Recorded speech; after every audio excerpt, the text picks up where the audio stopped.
My name is Mitch Ledoux. I've been at Jerome's Collision Center for 24 years now. It's home away from home. Always has been since day one for me. I like the challenge.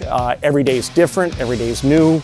Being able to do my thing and having that challenge every day with the expectation that, hey, this needs to be done, this needs to be get out, and it needs to be perfect. I thrive under that. That's what I've liked, and it's given me the opportunity to do that here.